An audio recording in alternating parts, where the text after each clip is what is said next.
Bismillahirrahmanirrahim. Assalamualaikum warahmatullahi wabarakatuh. Alhamdulillahirabbil alamin. Puji syukur senantiasa kita panjatkan kehadirat Allah Subhanahu wa taala yang masih mempertemukan kita kembali setelah 2 tahun lebih kita tidak berjumpa secara langsung di ngaji filsafat. Salawat dan salam senantiasa terlantunkan kepada Nabi Muhammad SAW.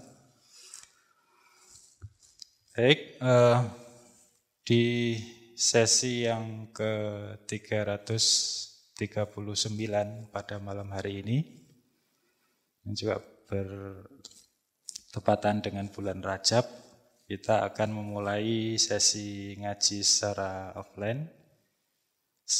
Tentu ini masih kita uji cobakan. Misalnya nanti di kemudian hari ada hal-hal yang tidak memungkinkan, berarti nanti akan kembali lagi online. Tapi ya mudah-mudahan ngaji seperti ini bisa terus berjalan, dan kami minta juga kepada teman-teman sekalian untuk tetap mematuhi protokol kesehatan, kenakan masker, dan kami harap duduknya biar terlihat rapi bisa di depan garis berwarna hijau. Monggo, semuanya bisa menyesuaikan. Jadi ada jarak dari masing-masing. Nah, ini juga untuk adaptasi kita di dalam ngaji. Mungkin pertemuan malam hari ini masih, karena kami memang mengabarkannya baru sore tadi, belum banyak yang tahu. Mungkin kalau yang akan datang sudah akan lebih banyak lagi, dan kami harap kondusif untuk kita melangsungkan ngaji dengan kerjasamanya dari teman-teman sekalian. Mari kita mulai ngaji malam hari ini dengan sama-sama membaca suratul Fatihah. Al-Fatihah.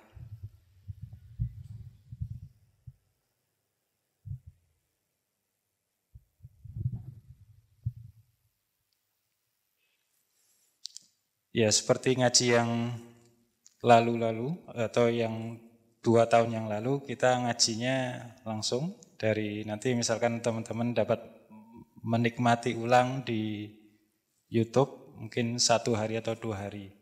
Jadi kita tidak perlu repot-repot untuk menyaksikan live atau apa. Jadi biar sama-sama kita juga dari takmir juga bikin ngaji langsung. Monggo, waktu dan tempat kami persilakan kepada Pak Farudin Faiz.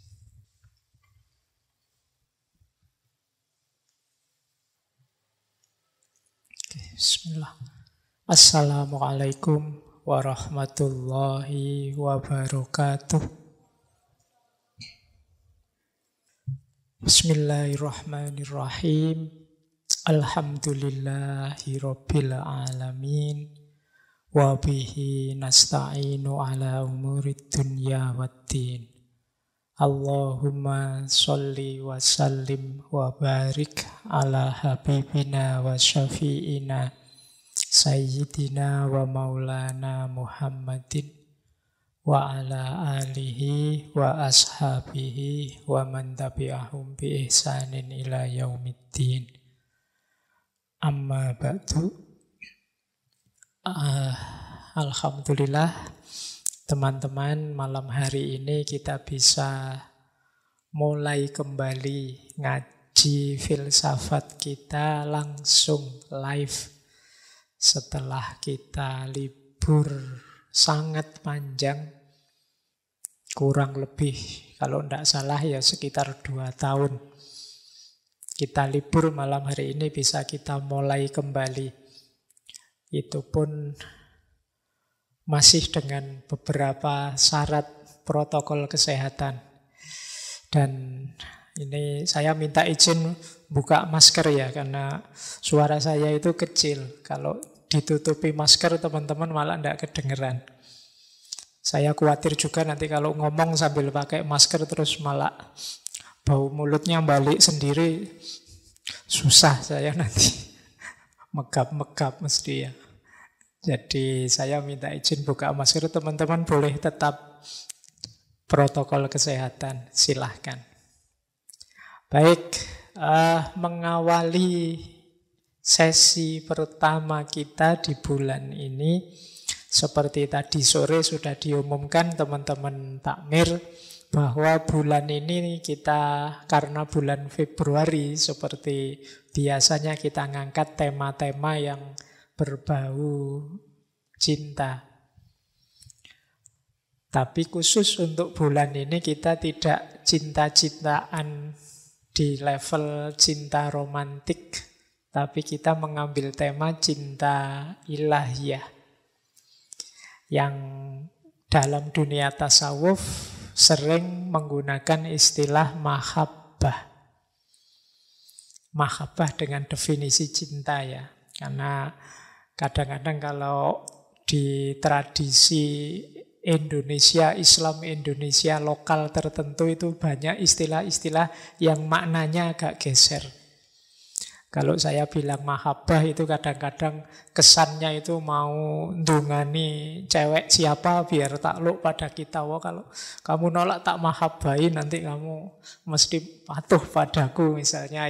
Itu ada pergeseran makna. Sama dengan kata-kata hikmah.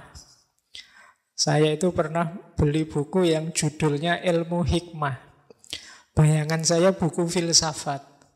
Tapi begitu dibuka isinya gimana caranya bisa kebal, tidak mempan dibacok, kemudian oh ternyata ada makna lain dari kata-kata hikmah itu kalau di Indonesia. Makanya teman-teman hati-hati, sama-sama hikmah ternyata ya ada makna lain yang itu lebih ke arah kanuragan. Nah, mahabbah yang kita bahas malam hari ini kalau dalam tasawuf ini di banyak sufi disebut satu akhwal. Jadi akhwal itu ya anugerah Allah yang dikaruniakan karena daya upaya kita yang ingin dekat, kita melakukan banyak hal untuk bisa dekat pada Allah. Nah, terus Allah memberikan beberapa anugerah, antara lain mahabbah. Baik, kalau dunia tasawuf punya logika sendiri menyikapi yang kita kenal dengan cinta, yang konsepnya nanti agak beda dengan tradisi-tradisi psikologi atau tradisi filsafat eksistensial yang dulu juga pernah kita pakai untuk menjelaskan tentang cinta. Tema kita bulan ini mungkin dekat kalau kita dulu membahas misalnya Maulana Jalaluddin Rumi atau Robi'ah Al-Adawiyah atau Laila Majnun dan lain-lain. Yang ini menangkapnya memang tidak bisa hanya menggunakan rasio saja, kalkulasi hitam putih untung rugi. Jadi ini ada cara berpikir tersendiri dunia mahabbah ini. Nah, 1 bulan ini kita kaji gagasan-gagasan para aulia, para wali. Mumpung ini dekat-dekat bulan Ramadan, kita gali kira-kira seperti apa sih mahabbah itu menurut beliau-beliau. Ya tentu saja semampu kita ya. Karena ini temanya agak dalam di bulan ini, jadi ya teman-teman jadi referensi, ditangkap, diambil yang cocok situasinya, yang cocok dosisnya. Karena sering saya sampaikan wawasan ilmu itu seperti kita minum obat. Jadi kalau dosisnya tidak cocok atau situasinya tidak mendukung, itu ya manfaatnya jadi mengecil. Nah, ini sakit panas ya butuhnya obat panas. Kalau sakit flu butuhnya obat flu. Kalau sakit darah tinggi ya butuhnya obat darah tinggi. Ini kan kesesuaian. Nah, saya tidak menjamin yang saya sampaikan malam hari ini sudah cocok dengan situasi teman-teman semua. Tapi paling tidak malam hari ini kita tahu bahwa di antara ideal-ideal hidup, di antara tujuan-tujuan dalam kita hidup beragama itu ada namanya mahabbah. Ya paling tidak ini kita jadikan referensi, kita cari relevansinya untuk hidup kita. Tidak harus semua ditelan. Kalau bahasanya sufi itu menyesuaikan makomnya masing-masing. Jadi mungkin setiap kepala malam hari ini nanti menangkap yang saya sampaikan ini beda-beda. Sesuai levelnya sendiri-sendiri. Jadi ya tidak masalah, ya memang apapun itu tidak hanya materi tasawuf, materi filsafat pun orang akan menangkap di levelnya sendiri-sendiri. Baik, bismillah kita mulai. Waktunya sudah hampir setengah jam, kita pengantar. Saya tidak akan menjelaskan detail tentang beliau, Sultanul Aulia Syekh Abdul Qadir Al-Jailani. Teman-teman boleh, kalau yang ingin tahu serba sedikit, kalau yang di ngaji filsafat dulu pernah kita membahas Sirrul Asror, yang di situ ada ibadah lahir, ibadah batin. Malam hari ini saya tidak mengulang tentang biografi dan lain-lain, kita langsung masuk ke materi karena materinya agak banyak. Kalau dulu kita banyak mengambil dari Sirrul Asror, malam hari ini saya mengambil dari kitabnya Syekh Abdul Qadir Jailani yang lain, yaitu Al-Fathur Rabbani wal Faidur Rahmani.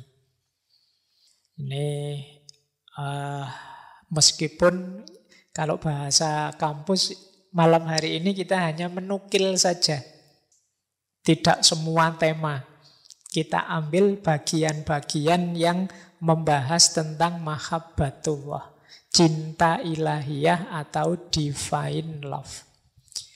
Jadi ya mungkin nanti lain waktu kita angkat tema yang lain. Kalau di kampus ini mungkin semacam kajian yang tematik. Kita ambil satu tema, kita ambil satu tema. Nah, jadi saya kumpulkan hal-hal yang berhubungan dengan cinta ilahiyah, terus saya rangkai kembali. Jadi nyuwun sewu ini nanti ndak urut ya. Ndak kok yang saya sampaikan di awal itu di bagian depannya Fathur Rabbani, terus yang saya sampaikan belakangan ada di belakangnya, ndak. Ada yang di belakang saya taruh di depan saya taruh di belakang dengan sekuen biar runtut. Karena kitab Fathur Rabbani ini isinya rangkaian ceramah, rangkaian nasihat dari Syekh Abdul Qadir Jailani. Nah, cuma kita ambil yang bagian cinta-cinta. Jadi dicomot yang bagian yang kita butuhkan. Yo, kalau bahasa penelitian kita melakukan framing. Kita frame yang bagian mahabbah, bagian cinta. Baik, bismillah kita mulai teman-teman kajian kita. Meskipun protokol kesehatan ya tetap santai saja, jangan tegang. Ya kalau tegang khawatir macam benda, dinikmati saja. Tetap boleh selonjor, apalagi sekarang sudah jaraknya longgar kan. Cuma hati-hati nendang gelasnya temennya. Sekarang masih belum ada kopinya ya. Ndak koyok biasa nih. Baik, kita mulai. Bismillah. Saya awali dari sini. Banyak orang mungkin bertanya, mengapa sih relasi kita dengan Allah itu harusnya relasi cinta? Di berbagai kesempatan sering saya jelaskan, yang namanya hubungan dengan apapun itu yang selalu dianggap paling mulia, paling tinggi levelnya itu selalu cinta. Saya sering menggambarkan dari sisi hierarki nilai sesuatu, itu kan ada yang paling rendah itu orang yang tidak mau berhubungan sama sekali. Di atas itu orang yang mau berhubungan karena dorongan kewajiban-kewajiban. Jadi saya diperintah oleh dosenku ini mau, kenapa diwajibkan begitu? Karena saya mahasiswa, saya wajib patuh pada dosenku. Nah, ini level kewajiban. Saya diperintah orang tua mau, kenapa? Kewajiban saya. Ini naik satu level. Ada lagi satu level lebih tinggi di atas kewajiban, yaitu kebutuhan. Kalau kebutuhan itu kita tahu untungnya. Saya patuh pada orang tua karena kalau saya tidak patuh, nanti sangunya mandek. Transferannya macet, bahaya ini. Aku butuh ini transferan dengan orang tuaku. Kalau tidak dapat ini tidak bisa hidup aku. Ini level kebutuhan. Wah, ini diperintah pimpinanku harus patuh ini. Kalau tidak patuh dipecat, gawat aku. Ini relasinya relasi kebutuhan. Ada pamrihnya. Relasi yang pamrih ini biasanya kalau pamrihnya hilang atau menyusut atau tidak ada, ya kita biasanya sudah tidak terlalu patuh lagi, pinginnya bubar saja, tidak usah ada relasi. Karena pamrih kita sudah hilang. Kadang-kadang kan ada orang itu sama Allah relasinya kebutuhan. Terus dibilangin, kalau kamu rajin baca doa ini 40 hari, wah kamu tiba-tiba akan dapat rezeki, keinginanmu mesti terpenuhi. Wah, terus kita rajin wirid selama 40 hari, hari ke-40 kita ngitung. Ini keinginanku terpenuhi apa enggak ya? Ternyata enggak. Besok enggak usah wiridan lagi. Nah, ini kenapa? Pamrihnya hilang. Maka ada relasi tertinggi yang selalu orang menyebut relasi tertinggi ini, yaitu relasi mahabbah, relasi cinta. Kalau di relasi cinta ini orang tidak lagi mikir kebutuhanku, keinginanku, tapi kebutuhan, keinginan yang dicintai. Kalau dalam agama, karena yang kita cintai Allah, berarti semuanya karena Allah saja. Bahasa kita biasanya pakai istilah lillahi ta'ala. Oke, maka yuk kita mulai malam hari ini nawaitunya lillahi ta'ala. Bukan karena macam-macam, bukan karena kangen ngaji, ketemu saya, bukan karena dan segala alasan yang lain, lillahi ta'ala. Baik, nah mengapa sih kita harus mencintai Allah? Kalau di Fathur Rabbani, pertama-tama karena Allah sendiri sudah sangat mencintai kita. Itu niscaya sudah. Jadi di Fathur Rabbani disebut Allah Azza wa Jalla mencintaimu bukan karena dia butuh padamu, tapi memang karena Rahman Rahimnya, kasih sayangnya padamu. Jadi Allah itu sudah lebih dulu sangat cinta, sangat sayang pada kita. Dan pasti bukan kebutuhan, wong Allah itu maha kaya. Jadi tidak mungkin Allah itu terpaksa menyayangi kita atau butuh sesuatu pada kita, tidak. Dia mencintaimu bukan untuknya, namun untukmu. Orang yang mencintai itu ya selalu untukmu. Tidak untukku yang mencintai. Kalau orang mencintai kok masih untukku, itu biasanya belum puncak cintanya. Aku mencintaimu biar aku tenang, biar aku gembira, biar kalau masih aku, saya tidak bilang itu bukan cinta, tapi belum paripurna cintanya. Puncaknya cinta itu ketika sudah tidak ada aku lagi, yang ada hanya kamu. Dan Allah sudah lebih dulu seperti itu kepada kita. Buktinya banyak. Ya yang hadir malam hari ini mungkin ya buktinya paling mudah itu ya kita bisa hadir malam hari ini dengan situasi sehat, gembira, meskipun harus pakai masker. Ini kan sesuatu yang menunjukkan bahwa Allah masih mengizinkan kita, masih meridhoi kita. Nah, ini bukti cintanya Allah pada kita. Jadi, mengapa sih kita harus mencintai Allah itu? Ya karena pertama-tama Allah sudah sangat mencintai kita. Sangat tidak pantas, sangat tidak adab kepada orang yang sangat mencintai kita kok kita cuek, Kok kita tidak peduli? Kok kita membalasnya asal-asalan? Bahkan Allah itu ingin kita sapa minimal sehari 5 kali misalnya, contoh. Itu pun kita juga asal-asalan menjalankannya. Allah menyapa kita dengan berbagai macam peristiwa. Bahkan 2 tahun ini kita diingatkan oleh Allah. Diberi sedikit-sedikit ujian, bencana. Semoga setelah 2 tahun teman-teman paling tidak ada progres, lebih dekat dengan Allah, lebih cinta pada Allah. Kalau tidak, kemungkinan kita salah kelola menghadapi ujian Allah yang namanya pandemi kemarin. Nah, jadi dia mencintaimu bukan untuknya, namun untukmu. Dia mencintai kalau engkau taat padanya. Bukan karena apa-apa, tapi karena manfaatnya akan kembali pada dirimu. Jadi apapun yang diperintahkan oleh Allah nanti kembalinya pasti pada kita. Karena itu hendaklah engkau segera menghadap pada yang mencintaimu. Nah, ini hati-hati ya memaknai segera menghadap. Wah, berarti saya harus menghadap berangkat ke rahmatullah ini Pak. Tidak begitu maksudnya.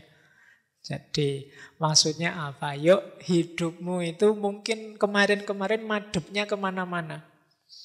Ada yang madepnya pada kuliahnya, ada yang madepnya pada target-target duniawi apa, ada yang madepnya macam-macam.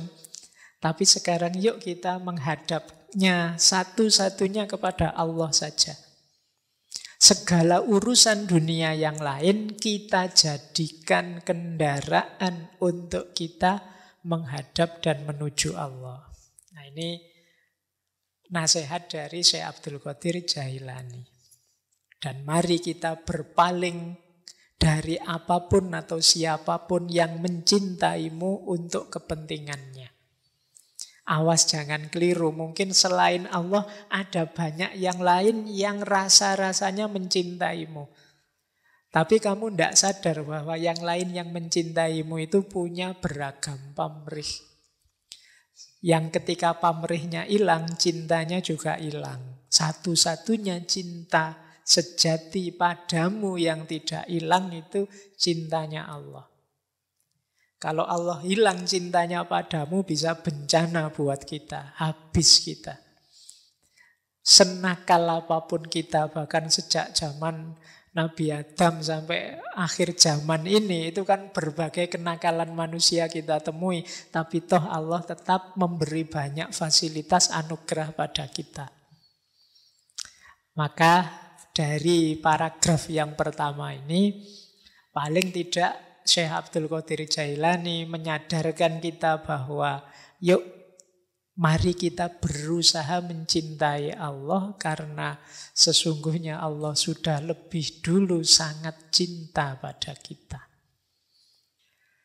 Oke, ini untuk menyadarkan kita pertama-tama ya, biar tidak terpaksa mencintainya. Karena tidak mungkin orang kok mencintai dengan terpaksa.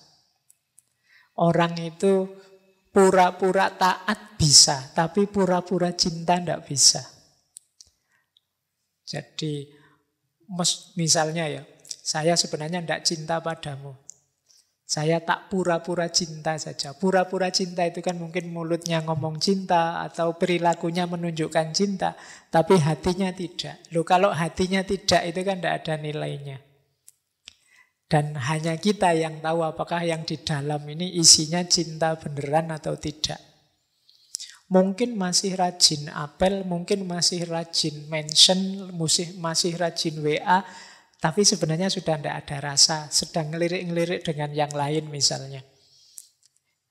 Nah, hanya kita yang tahu. Maka rajin ke masjid mungkin masih, tapi apakah itu pertanda cinta pada Allah atau kewajiban saja atau kebutuhan, hanya kita yang tahu. Makanya upaya menuju cinta ini hanya kita yang tahu. Apakah relasiku dengan Allah ini sudah relasi yang jenisnya cinta atau sekedar kewajiban saja. Jadi ya termasuk yang sedang punya pacar, termasuk yang suami istri. Ya ini kan kewajiban saya sebagai suami. Kalau masih ada tuntutan-tuntutan kewajiban-kewajiban, ya levelnya masih belum tinggi. Atau ya ini kebutuhan saya Pak, nanti kalau istri saya mogok, ndak masak aku ya susah. Levelnya masih kebutuhan. Masih belum yang tertinggi. Kalau yang tertinggi itu ya segalanya demi dia. Nah, tahapan-tahapan. Kalau tadi kita sudah diyakinkan menuju relasi terbaik yang namanya cinta, tangga-tangganya harus kita lewati. Jadi dari Fathur Rabbani, Syekh Abdul Qadir Jailani menyebutkan bahwa orang beriman itu, kalau imannya kuat, dia disebut sebagai orang yang yakin. Kalau yakinnya kuat, dia disebut sebagai orang yang arif. Kalau kemakrifatan, kearifannya kuat, dia disebut orang yang alim. Dan kalau ilmunya tambah luas, tambah kuat, maka dia akan sampai pada terminal cinta. Kalau cinta ini tambah dalam, dia menjelma jadi seorang pecinta. Jadi kalau ilmunya kuat, dia sampai pada titik cinta. Cinta tambah kuat, dia jadi sang pecinta. Seorang asyik. Kalau mahabbah itu jenis rasanya, kalau asyik ini orangnya. Orang yang mencintai. Jadi ini ternyata ada titik-titik, tahap-tahap yang perlu kita daki. Yang pertama tetap iman. Iman itu percaya. Percaya ini kalau tambah mantep namanya yakin. Kan ada orang itu percaya sih tapi belum terlalu yakin. Aku percaya kamu tidak akan ngelirik yang lain. Tapi tidak yakin juga sih. Kalau ada yang lebih cakep mungkin kamu juga masih lirak-lirik. Ini namanya belum yakin. Kalau yakin itu sudah tidak nawar lagi. Sudah ya wis pokoknya apapun yang terjadi aku percaya. Ini namanya yakin. Nah, yakin ini membuat orang arif. Kalau yakinnya pada Allah itu dia akan terbuka hijab. Terbuka hijab itu terbuka kesadarannya betapa nilainya Allah, betapa penting posisinya Allah dalam hidup ini. Ini namanya orang arif. Terbuka sekarang rahasia. Dalam tasawuf kadang disebut makrifat. Semakin dalam makrifat, nanti dia jadi alim. Tahu tentang Allah akan memicu pengetahuan tentang banyak hal yang lain. Tentang dunia ini, tentang syariatnya, tentang manusia. Semakin luas pengetahuan kita tentang segala sesuatu, maka akan muncul rasa cinta kita pada Allah. Jadi ilmu kita tambah tentang hakikat hidup ini, tambah sadar kita betapa maha kuasanya Allah, betapa luar biasanya Allah, betapa Allah ini sesuatu yang jadi penentu segalanya. Maka akan muncul rasa ketergantungan, di situ dimulai rasa cinta kita kepada Allah. Kita menjelma jadi sosok yang kalau dalam bahasa Arab namanya asyik. Asyik itu tidak sekedar tahu, tapi bisa menikmati.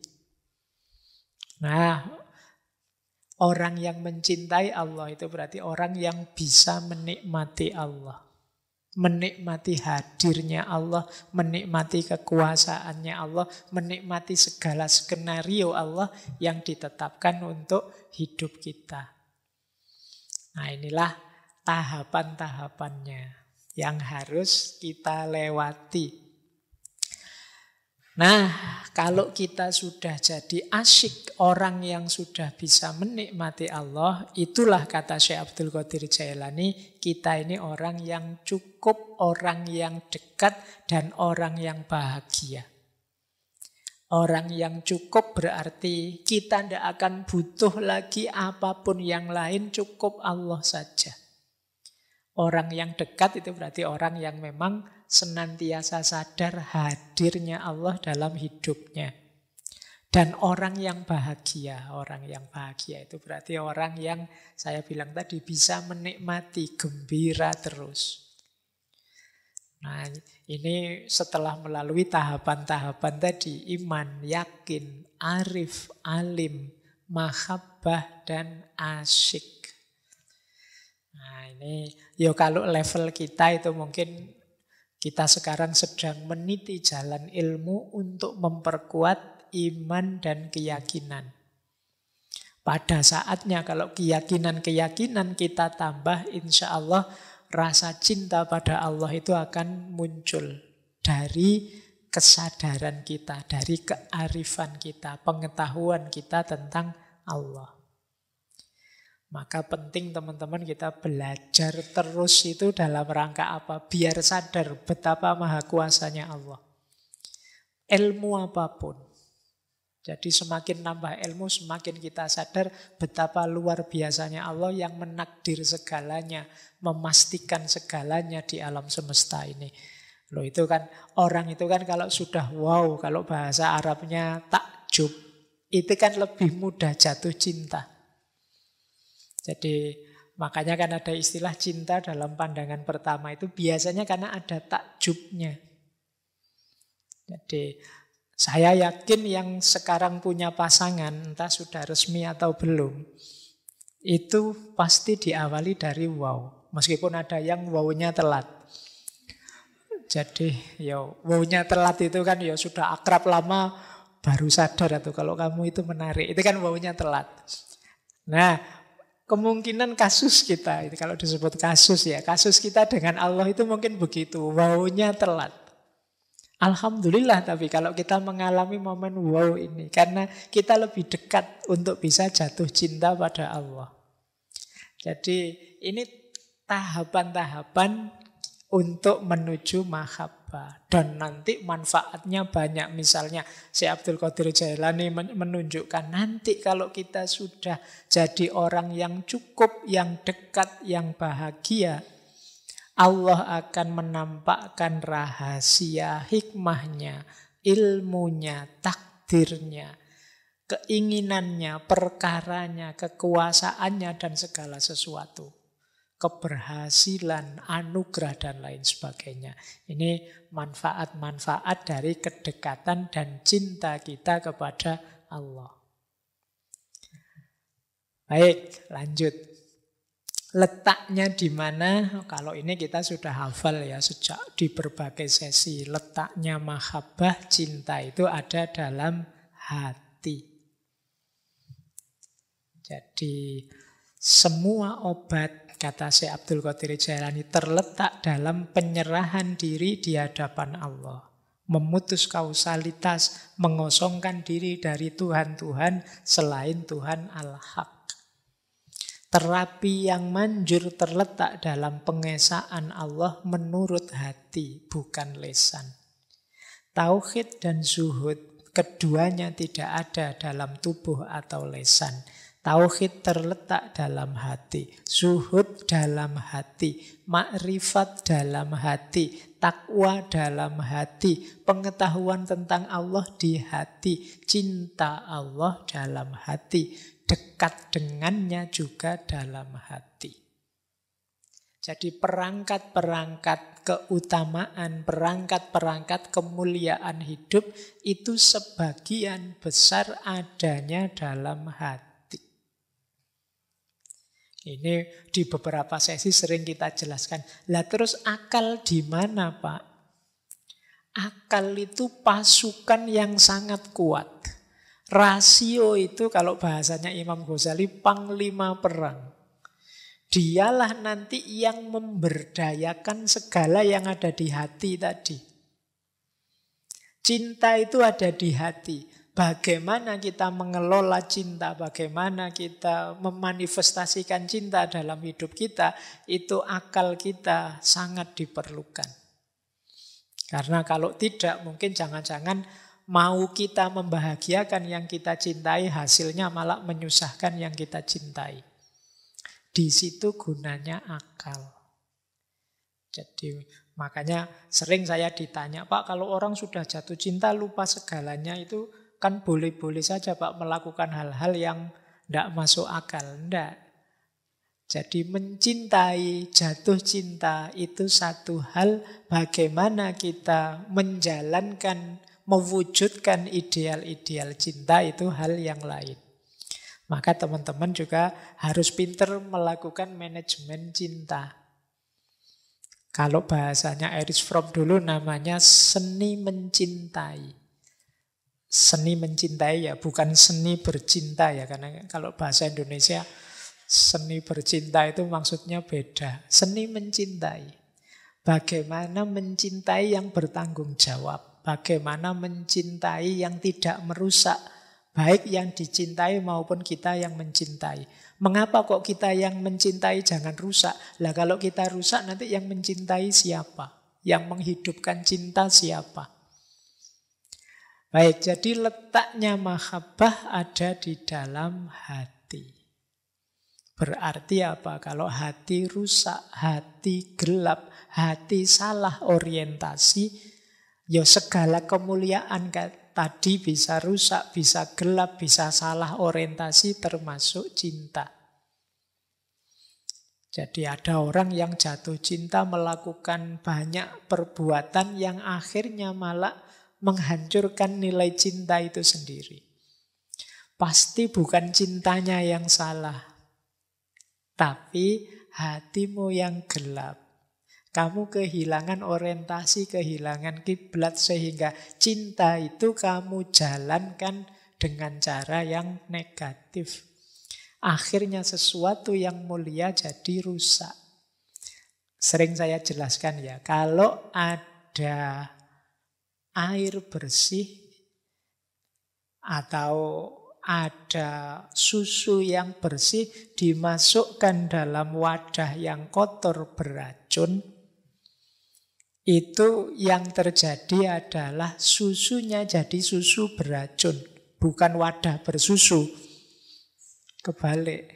Jadi kalau ada wadah yang kotor dan beracun diberi susu yang bersih, pasti susunya jadi kotor. Hati kita juga begitu, dia tempat bersemayamnya cinta. Kalau hatinya rusak, kotor, keruh, beracun, diisi cinta yang mulia, yang suci, hasilnya kayak susu tadi.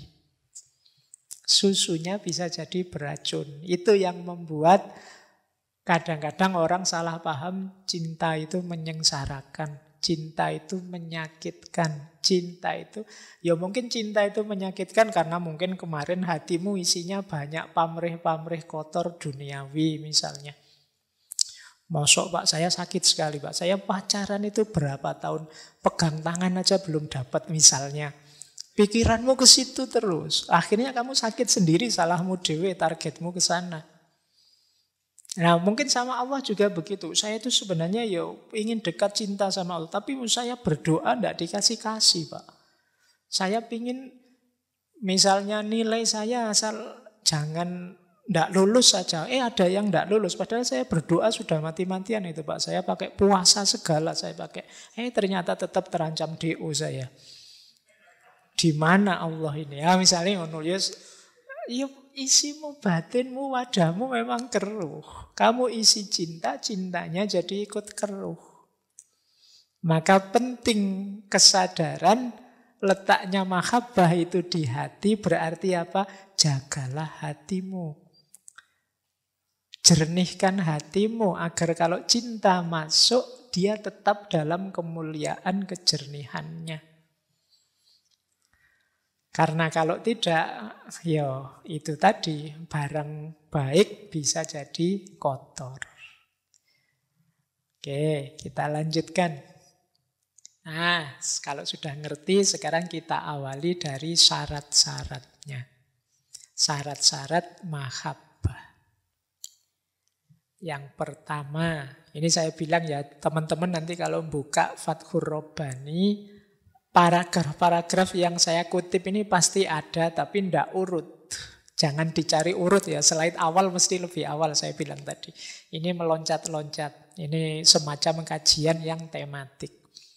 Syarat pertama untuk kita bisa mencintainya adalah menerima kehadirannya. Kata Syekh Abdul Qadir Jailani, betapa sangat beruntung kalian jika bersesuaian kehendakmu dengan kehendak Allah, terus kalian mencintainya. Tetapi ingatlah, engkau yang telah mengaku mencintai Allah, ada banyak syarat di sana.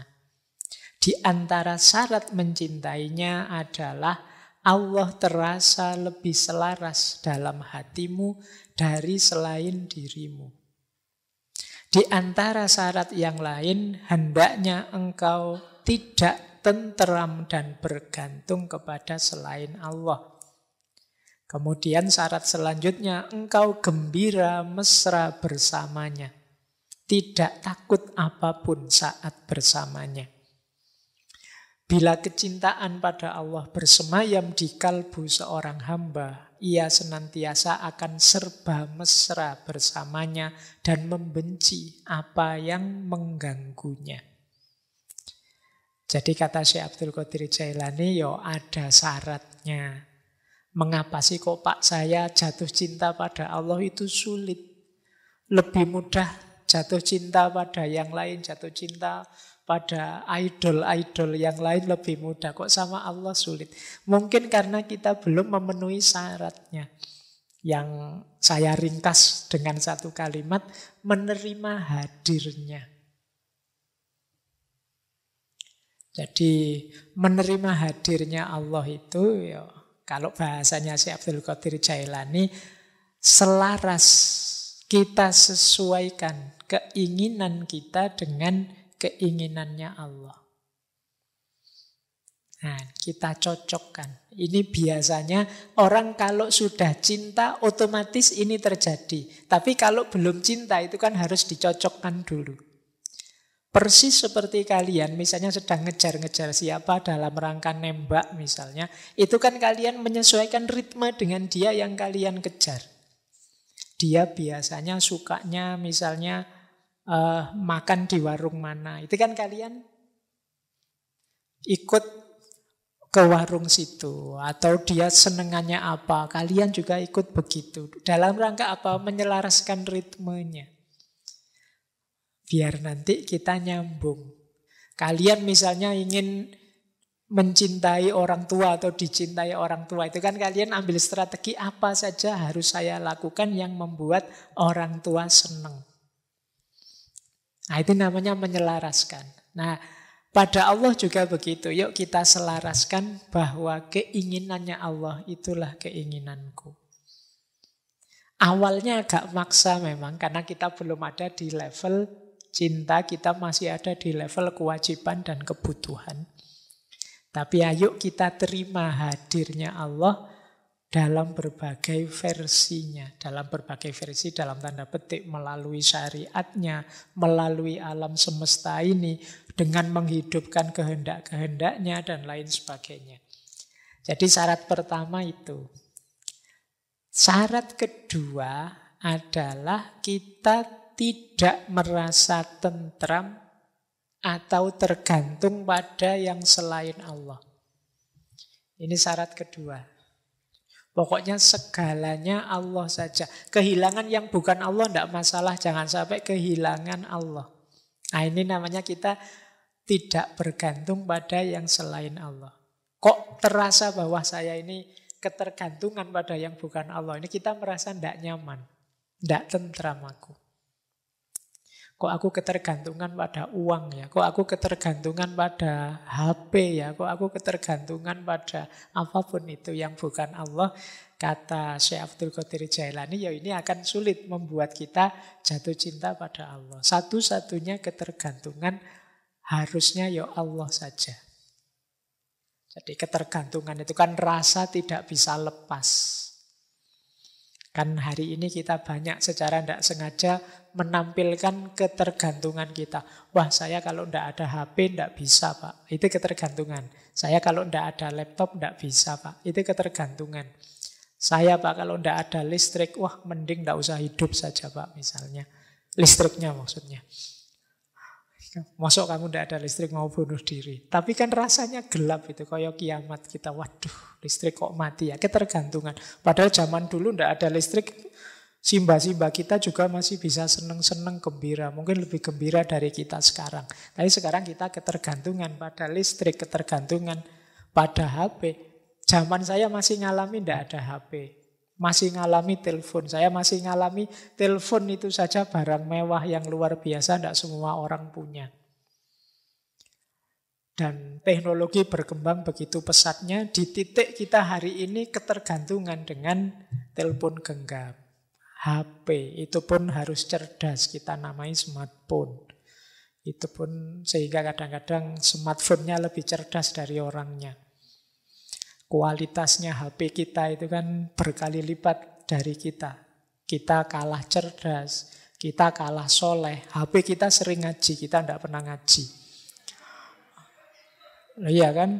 HP kita kalau adzan mengingatkan, Allahu Akbar. Kamu tidak pernah ingat dengan waktu sholat. Dan lain sebagainya. Ini contoh ketergantungan-ketergantungan. Maka syaratnya jangan ketergantungan selain Allah.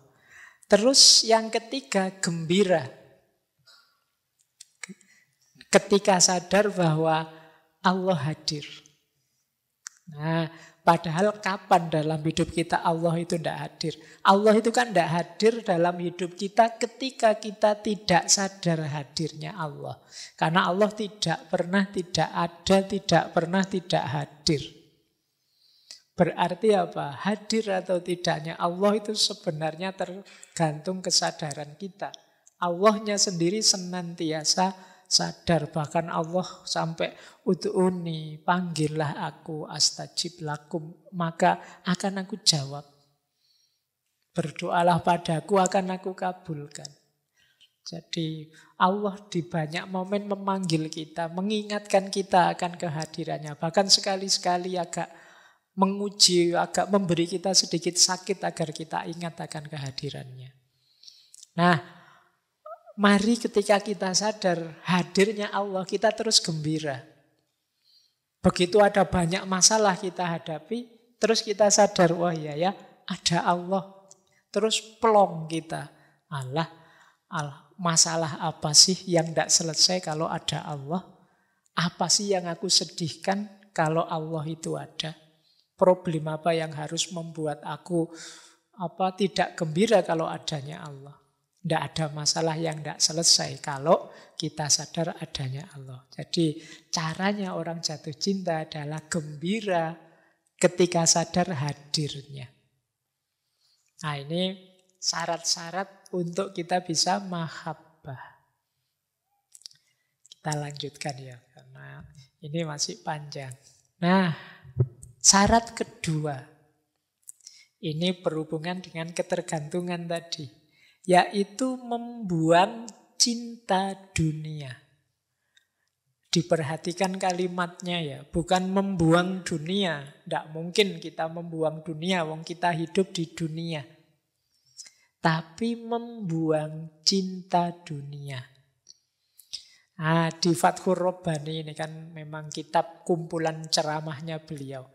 Jadi Syekh Abdul Qadir Jailani menyatakan, wahai kaumku, sesungguhnya yang membuatmu putus dari makrifat kepada Allah dan mengenal para walinya adalah karena kesenanganmu pada dunia, ambisimu pada dunia, kecintaanmu berlomba menumpuk kekayaan.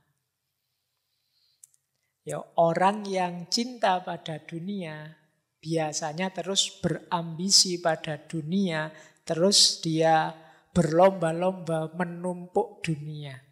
Yang itu kan kalau di Al-Quran disindir alhaqumut takasur. Jadi menumpuk harta kekayaan dunia itu seperti orang yang haus dan minum terus-menerus dan hausnya tidak hilang. Makanya terus ingin minum terus, tidak ada akhirnya. Orang dengan ciri ini, ya sulit dia akan sadar hadirnya Allah atau membelokkan orientasi hidupnya menuju Allah. Jadi sudah salah orientasi. Maka itu Syekh Abdul Qadir Jailani selanjutnya mengingatkan, siapa yang hatinya ditempati rasa dunia, lenyap sifat waroknya. Warok itu kalau dalam tasawuf wirai, jadi keterjagaan diri. Jadi warok itu orang yang sangat terjaga, baik dari dosa kecil apalagi dosa besar. Termasuk dari hal-hal yang tidak patut, tidak etis, tidak beradab. Ini orang warok. Jadi melakukan yang tidak pantas saja, yang tidak etis, tidak estetik saja dia menghindar. Apalagi yang dosa, apalagi yang salah. Ini orang warok. Jadi orang yang menjaga kehormatannya. Nah, orang itu bisa wirai kalau dia tidak cinta dunia. Begitu dia cinta dunia, biasanya daya waroknya hilang. Daya penjagaan dirinya longgar. Cenderung kemudian jadi permisif. Yang penting enak, yang penting untung, yang penting nyaman. Ini kan yang ditawarkan oleh dunia semua. Nah, jadi kata Syekh Abdul Qadir Jailani, orang yang cinta dunia, lenyaplah waroknya. Bahkan yang tinggal hanyalah antara halal dan haram saja. Asal halal tidak apa-apa loh. Ini halal kan Pak, kan kita sering begitu. Berhenti di halal haram saja. Ya halal haram itu standar minimal. Kalau di agama ini kan aspek hukum. Di atas itu masih ada moral, masih ada etik. Bahkan di atas itu ada pantas, tidak pantas, estetik. Orang yang hanya selesai di level halal haram, ya kurang jauh mainnya. Jadi kalau hanya itu saja halal haram saja. Mana dalil halalnya, mana dalil haramnya. Kalau hanya di titik ini saja kurang luas, kurang jauh. Ya ndak keliru, tapi kurang banyak. Misalnya kalian sholat itu kalau laki-laki yang mazhab Syafi'i dari pusar sampai lutut. Loh itu kan kalau kalian sholat pakai sarung terus cingkrang saja, yang penting udelnya ditutupi, dengkulnya ditutupi sampai dengkul itu saja. Jadi kalian pakai short itu yang celana pendek potongan itu, tidak pakai atasan juga tidak apa-apa. Loh itu kan halal. Itu kan boleh, memang auratnya itu. Terus kalian berangkat ke masjid pakai gitu, baris paling depan. Kalau orang negur, kamu sholat kok begitu? Loh kan auratnya cuma udel sampai dengkul. Ini sudah ketutup, berarti boleh dong, iya. Kita tidak bisa marah pada dia, memang hukumnya begitu. Tapi kan di level lebih tinggi mungkin etika, level lebih tinggi lagi mungkin norma adat, kepantasan. Bahkan nilai estetik. Pakai sarung pun, nutup pun itu kalau tidak estetik kan juga berhubungan dengan iffah dan warok tadi, kehormatan diri. Jadi makanya kalau yang seperti ini biasanya sulit untuk sampai pada terminal mahabbah, cinta pada Allah. Apalagi hanya berhenti di halal haram. Biasanya yang berhenti di halal haram stuck di situ, kaku di situ. Bukan berarti boleh nabrak halal haram. Tidak, bukan nabrak, melampaui. Melampaui itu jangan sekedar halal haram dong hitungannya. Harus lebih panjang dari itu.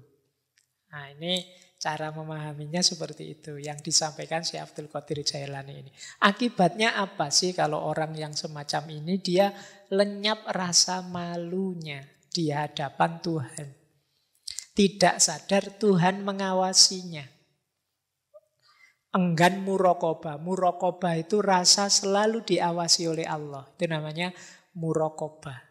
Kita sering tidak sadar Allah itu mengawasi kita terus. Orang yang sadar terus diawasi Allah berarti orang yang mampu bermuraqabah. Yang kayak tadi misalnya yang sholat hanya dengan pakai celana pendek tadi itu kan Bahasa kita kasarnya, apa ndak malu? Ndak sadar bahwa Allah itu melihat. Oh ndak kok Pak, saya yang kayak gitu pas sholat sendirian di kamar. Jadi ndak ada siapa-siapa. Iya, tapi kan Allah ya melihat kita terus. Wong di hadapan orang biasa yang mungkin lebih tinggi dari kita, mungkin orang tua kita, guru kita, mungkin dosen kita kan malu begitu. Apalagi di hadapan Allah. Nah, rasa malu di hadapan Allah itu nanti mendukung yang wirai tadi. Membuat kita terjaga. Ini nanti akan jadi syarat munculnya rasa cinta kepada Allah. Kalau kita merasa diawasi terus oleh Allah, ya lama-lama rasa cinta pada Allah itu tumbuh. Orang Jawa kan bilang tresno itu jalaran saka kulino. Ya kayak teman-teman itu, mungkin ada yang suka berorganisasi ya, yang awal-awal berorganisasi sih biasa, tapi karena sering mengawasi, sering saling melihat, lama-lama jatuh cinta. Nah, kalau kita juga begitu, kalau ada kesan rasa selalu mengawasi dan kita sadar Allah juga mengawasi kita terus, kemungkinan akan lahir cinta. Itu seperti hadisnya ihsan itu loh, antak budallaha ka'annaka tarahu wa in lam takun tarahu fa innahu yaraka. Allah melihatmu dan aku juga merasa seperti di hadapan Allah. Loh, lihat-lihatan itu kan lama-lama ya bisa jatuh cinta. Kalau tidak percaya boleh praktek. Kalau kamu ingin yang kamu kejar bisa jatuh cinta padamu, tampillah sering-sering di depan dia. Ya, ya nanti lama-lama mungkin bisa tampak oleh dia bahwa ada dikit-dikit bagian dari dirimu yang menarik. Jadi entah apanya itu. Mungkin satu ketika ada pernyataan, wah baru sadar aku kamu menarik misalnya. Kapan aku menarik? Kalau kamu tidak beredar di depanku. Oke, kita lanjutkan. Terus, ini satu kalimat yang menurut saya menarik dalam Fathur Rabbani itu tentang cinta dunia. Di antara manusia ada orang yang menguasai harta dunia, tapi dia tidak mencintainya. Oh, ini orang hebat. Makanya tadi saya bilang, memiliki dunia tidak masalah, asal jangan cinta dunia. Kata Syekh Abdul Qadir Jailani, ia memiliki tapi tidak dikuasai. Harta menyukainya, kan ada orang itu kalau kerja jodoh sekali, cepat sekali kaya, itu namanya dia disukai oleh harta. Tapi dia tidak mencintainya. Tidak eman, tidak pelit, kehilangan pun tidak masalah kalau itu harta. Dunia melayaninya, tapi dia tidak mau melayani dunia. Yang dia layani hanya Allah saja. Dia mampu siap menyingkirkan dunia, tapi dunia tidak mampu menyingkirkan dia. Teramat terpaut hatinya kepada Allah, sehingga dunia tidak pernah mampu mencelakakannya. Ia rela mengeluarkan dunia dan dunia tidak mampu mengeluarkan dirinya. Jadi ini dibalik, dunia yang jatuh cinta sama kita. Dunia yang ngerayu terus. Dunia itu kan sering dianggap godaan. Sering banyak orang tertipu oleh rayuannya dunia. Dunia merayu kita terus tapi kita tidak tergoda. Jadi kebalikannya, banyak orang mengejar-ngejar dunia, jatuh cinta dengan dunia. Tapi orang yang mencintai Allah itu dia tidak mempan dirayu. Oh ini orang mahal yang seperti ini. Jarang orang bisa begini. Biasanya godaan dunia itu sangat mengganggu kita. Jadi orang-orang yang mencintai Allah tidak. Kehilangan dunia tidak masalah. Yang penting jangan kehilangan Allah. Baik, kita lanjut. Ada cerita di Fathur Rabbani itu, terus ada orang tanya pada Syekh Abdul Qadir Jailani, bagaimana kalau aku sudah terlanjur cinta dunia? Karena sejak awal kita ini kan memang dibiasakan untuk tergantung pada banyak hal yang duniawi. Nah, ini kan kita terlanjur cinta dunia. Syekh Abdul Qadir Jailani menjawab, wahai orang yang bertanya, wahai peminta, jika engkau menatap sesuatu dengan mata hatimu sampai batas keburukan dunia, tentu engkau mampu mengeluarkan dunia dari hati. Tetapi jika engkau menatap dunia hanya menggunakan mata kepala, tentu tertipu oleh warna-warni yang menghias keburukannya. Sudah barang tentu engkau tidak akan pernah mampu mengusir dunia dari hati dan berzuhud di dunia. Padahal dia membunuhmu seperti para pembunuh. Perangilah nafsumu sampai benar-benar tentram. Jika engkau merasa tentram, niscaya engkau akan mampu melihat aib dunia dan mampu menerapkan zuhud di sana. Jadi ini nasihatnya Syekh Abdul Qadir Jailani, biar kita tidak tertipu oleh dunia, tidak jatuh cinta dengan dunia, ayo kita membacanya lebih dalam. Jangan hanya dilihat penampilan dunia saja, karena penampilannya dunia itu sering menipu. Kebaikan, keindahan apapun yang duniawi itu pada akhirnya akan susut. Pada akhirnya akan lapuk. Tidak ada yang tahan lama. Apakah itu kecantikan, apakah itu kekayaan, harga, jumlah, apakah itu jabatan, tidak ada yang hakiki. Dalam keindahan dunia bertaburan keburukan-keburukannya kalau kita mau membaca lebih dalam. Nah, kebalikannya tadi ya, kalau kita sering ketemu terus jatuh cinta karena melihat keistimewaannya. Khusus untuk dunia, justru carilah sudut-sudut negatifnya yang membuat kita tidak jatuh cinta pada dunia. Dan itu banyak, cuma tidak kelihatan. Kita sering tertipu oleh tampilannya yang membuat kita terlena, membuat kita nyaman, membuat kita tertipu. Nah, jadi ya ini tips dari Syekh Abdul Qadir Jailani ini. Enak ya kalau saya ceramahkan begini, cuma kalau dijalankan ya wallahu a'lam. Lancar ngomongnya, menjalankannya itu puyeng. Jadi yang penting itu deh, dijaga. Ayo latihan tidak jatuh cinta dengan dunia. Paling tidak begini, seandainya kita lepas hal apapun dari dunia, jangan kita putus asa sampai segitunya. Seandainya kita menginginkan sesuatu yang duniawi, jangan sampai kita begitu ambisinya.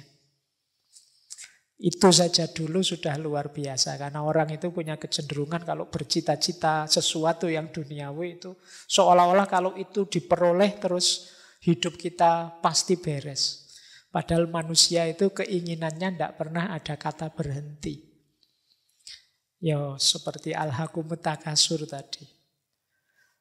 Ya kayak teman-teman yang sekarang jatuh cinta dengan siapa, dikejar sampai mati-matian. Percayalah nanti kalau sudah nembak diterima terus jadi. Itu rasanya sudah berbeda daripada waktu ngejar. Yang pengalaman mesti ngerti ya, yang belum pengalaman agak sulit membayangkannya. Yang belum pengalaman itu masih berpikirnya pokoknya Pak kalau tidak dia mending aku mati saja. Kalau tidak dia mending mesti masih begitu. Tidak sadar bahwa kalau target-target duniawi itu tidak ada yang sempurna. Dia fana, dia pasti lapuk, layu, hancur di level apapun. Termasuk rasa cinta yang duniawi. Pasti akan semakin menyusut. Beda dengan cinta kita kepada Allah. Nah, tadi sudah syarat-syaratnya, sekarang sifat-sifatnya. Orang yang mencintai, menurut Syekh Abdul Qadir Jailani, ada beberapa karakter. Kalau teman-teman ingin tahu saya ini sudah cinta apa belum, yang pertama ciri paling mudah adalah selalu ingin dekat, selalu ingin bersama. Kata Syekh Abdul Qadir Jailani, jika engkau masih takut dan berharap pada manusia, maka dia menjadi Tuhanmu. mempertuhankan manusia. Jika engkau masih menghadapkan hatimu pada dunia, maka engkau adalah budak dunia dan dunia menjadi Tuhanmu. Padahal baik manusia atau dunia yang kamu cintai itu tidak abadi. Tidak ada cinta yang abadi kecuali cinta hamba pada Allah. Seorang pecinta tidak akan meninggalkan kekasihnya, baik saat suka maupun saat menderita. Orang yang mencintai itu tidak lari dari yang mencintai saat sulit. Apalagi saat bahagia. Selalu pokoknya ingin dekat terus. Dalam suka dan duka. Kayak di lagu-lagu itu. Meskipun dalam kenyataannya kan sulit. Biasanya kita manusia itu cenderung nyari enak, nyari nyaman. Begitu enak iya sih. Ayo bersama-sama. Tapi begitu tidak enak terus ingin menarik diri. Nah, ini sebenarnya belum cinta yang sejati. Masih ada kalkulasi untung rugi. Masih nilainya di level kebutuhan tadi, belum cinta. Kalau itu cinta, ya memang susah senang bersama. Meskipun ya manusia hari ini kan cenderung apatis. Kalau saya ngomong cintailah kekasihmu dengan susah senang selalu bersama, itu kan kita terus agak sinis gimana gitu. Itu lagu Pak. Itu kan kita begitu. Kita tidak percaya lagi dengan yang begitu-begitu hari ini. Padahal ya memang parameternya kesejatian itu di situ. Jadi ya kecuali memang hari ini mental kita sebagian besar kan memang mental dagang. Kita mau ya kalau menguntungkan kita, kalau tidak ya enggak. Nah, ini cirinya berarti apa? Itu sudah cinta beneran kalau senang susah ayo. Yang penting kita dekat terus. Makanya kata Syekh Abdul Qadir Jailani ya seperti tadi, susah senang bersama. Yang kedua, sifatnya pecinta adalah tanpa syarat. Kata Syekh Abdul Qadir Jailani, wahai para pendusta, engkau mencintai Allah ketika mendapat nikmat. Tetapi ketika mendapat bencana, engkau lari dari Allah, seakan-akan putus cinta dengan Allah. Seorang hamba diukur dengan ujian. Manakala tetap teguh engkau bersama Allah dalam musibah bencana, berarti engkau memang mencintai Allah. Jika engkau berubah, sungguh engkau seorang pembohong. Jadi ciri kedua cinta itu adalah tidak bersyarat. Jadi tidak ada syaratnya. Syaratnya asal engkau bahagia, asal engkau ridho ya Allah. Kalau ini cinta pada Allah. Asal jangan usir aku dari dekatmu ya Allah. Nah ini kalau hubungannya dengan Allah. Jadi memang tanpa syarat. Unconditional love. Cinta yang tanpa syarat.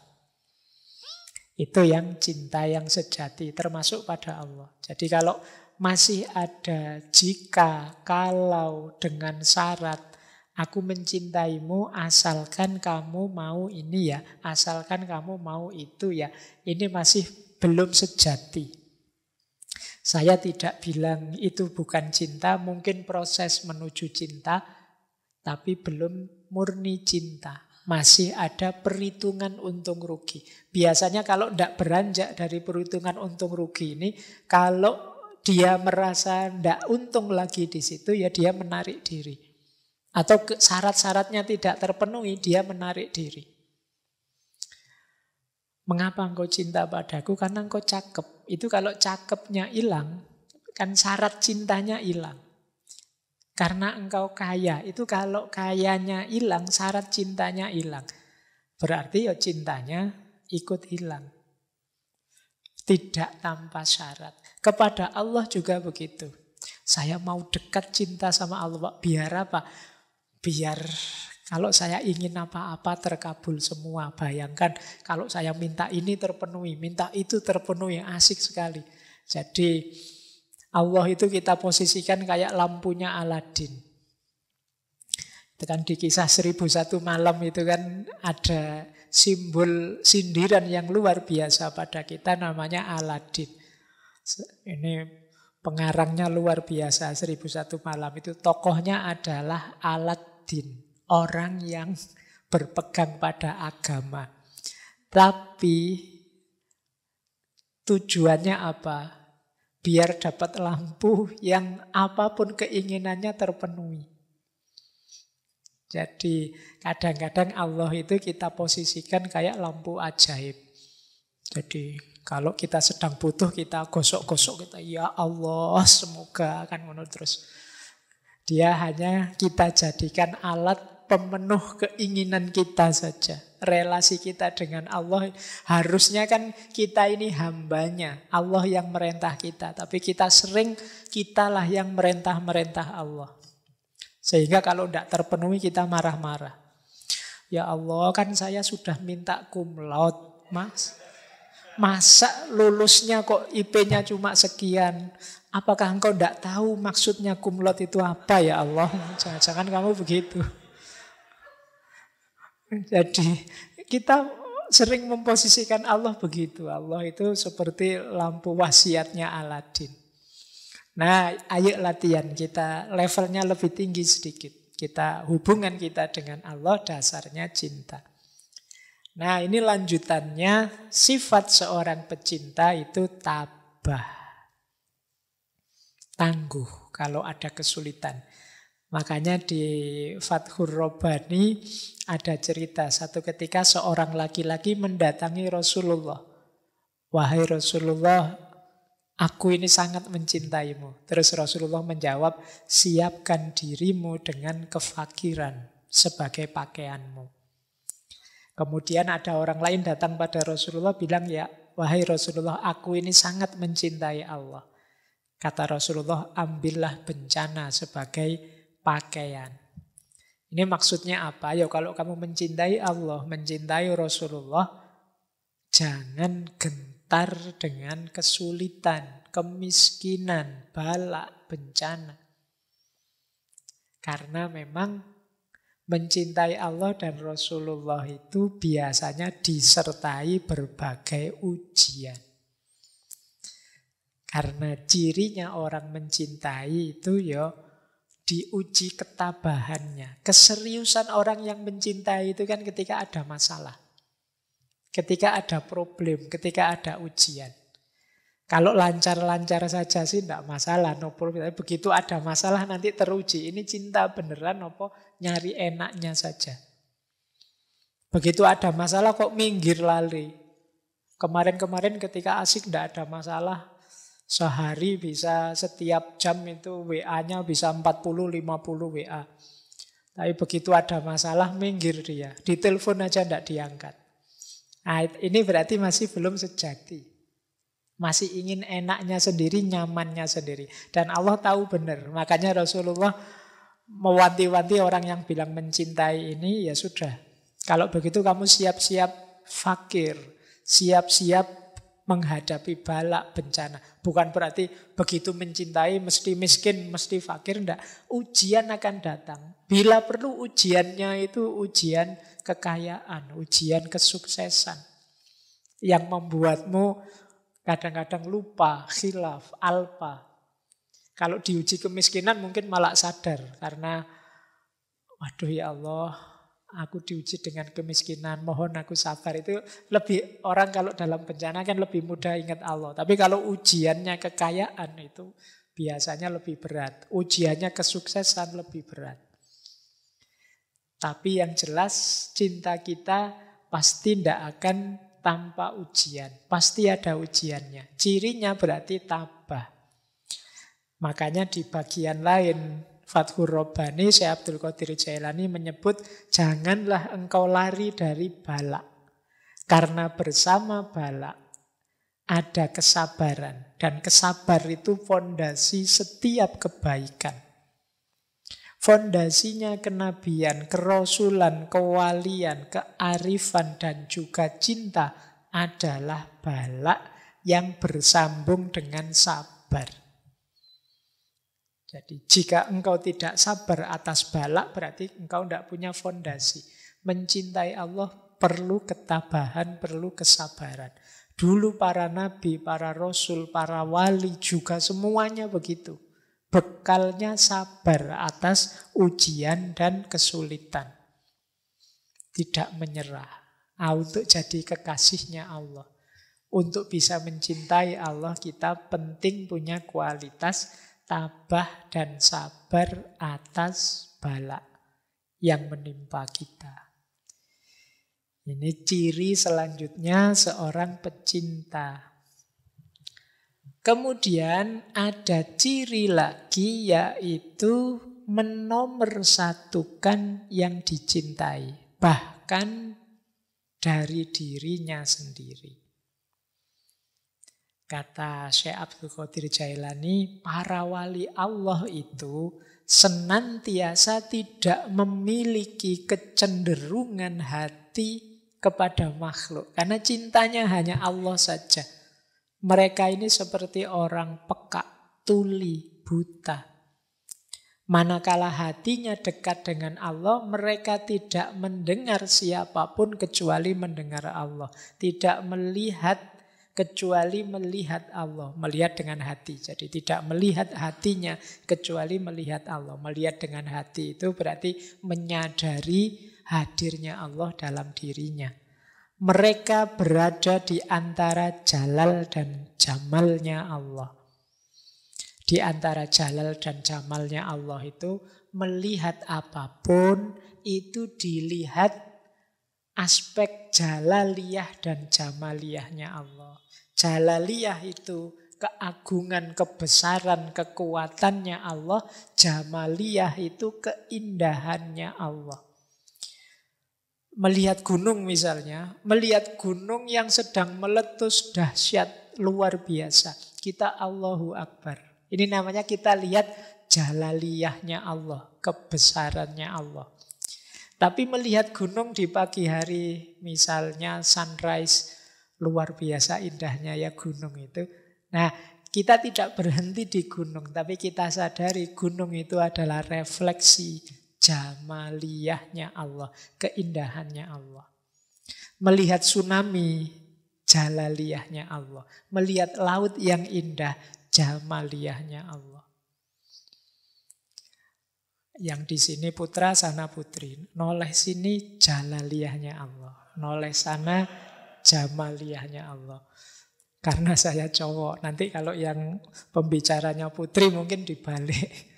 Kalau lihat putra, jamaliyahnya Allah. Banyak yang ganteng-ganteng. Kalau lihat yang putri, kebesarannya Allah. Dan lain sebagainya. Jadi seorang pecinta itu membaca segala sesuatu dari perspektif yang dicintai. Yang dicintai selalu nomor satu. Ketika kalian jatuh cinta misalnya, itu kan kalau jalan-jalan di mall misalnya, nonton misalnya orang jual baju. Terus kamu mikirnya, wah, yang saya cintai itu Pak, sukanya baju warna hijau ini loh Pak.